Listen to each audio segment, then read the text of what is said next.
Hi everyone, welcome to the session. In today's session, what I'm going to do is I'm going to talk to you about some of the accounting principles and accounting concepts which will helpful for your exams. First of all, let's look at a basic accounting principle, which is accounting equations. So what do you mean by accounting equation? The accounting equation is a fundamental principle accounting that represents the relationship between companies, assets, liabilities, and equity. And also it serves as the foundation for double entry accounting system. So what is the basic accounting equation? So the basic accounting equation is assets equals equity plus liabilities. So what do you mean by assets? Assets are the economic resources owned and controlled by the business. So assets includes cash, inventory, accounts receivables, land and buildings, plant and equipments, furnitures, computer equipments, and so on and so forth. Then liabilities. What do you mean by liabilities? Liabilities represents the obligation or debts of the business. The liabilities include loans, accounts payable, and other financial obligations. So when you say equity, also known as owner's equity, shareholders equity. So this represents the residual interest in the assets of the business after deducting liabilities. So this is the residual interest in the assets of the business after deducting liabilities, which means when you take the total assets minus total liabilities, so that will be the net assets of the company, so which belongs to the owners of the business. So it's the owner's claim on the net assets of the business. That part is known as equity. So therefore, the basic accounting equation is assets equals equity plus liabilities. So I have made a separate video on this accounting equation, a comprehensive video.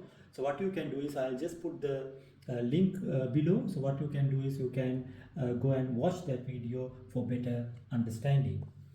Now let's move on to the prime entry books. What are prime entry books? The prime entry books refers to the initial books of accounting where transactions are first recorded before being classified and summarized in the general ledger. So before you record the transaction in the general ledger, it has to be first recorded in the prime entry books. So these prime entry books consist of 7 books. So these books are also known as books of original entry or day books.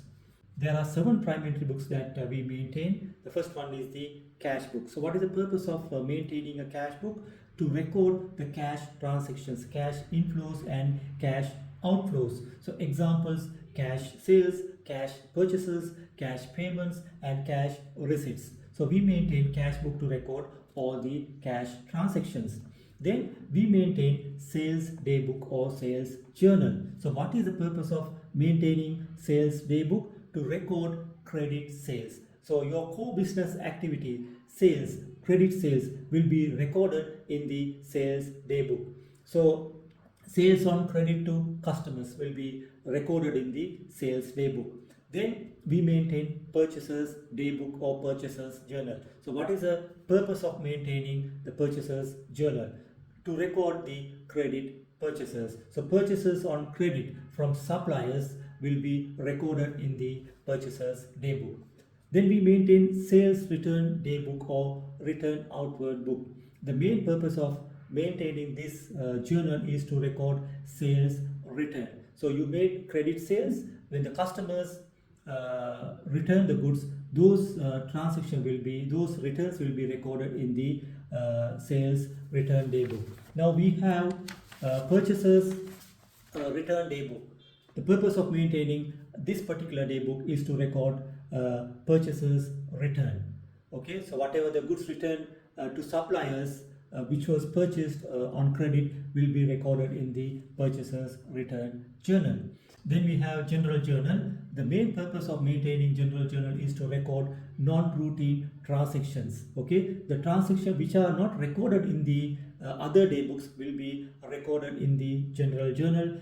Basically the credit transactions, then adjusting entries, rectification entries, all these miscellaneous transactions will be recorded in the general journal. And also we maintain a petty cash book. So what is the purpose of maintaining petty cash book? To record small incidental cash transactions that are not practical to record individually in the main cash book. So those transactions will be recorded in the petty cash book. Basically the minor office supplies, postage, taxi fares, refreshments and other small day-to-day expenses will be recorded in this particular cash book. Okay. With regard to prime entry books, I have prepared a separate video, a detailed video about prime entry books and how to record these transactions in prime entry books. I have made a separate video.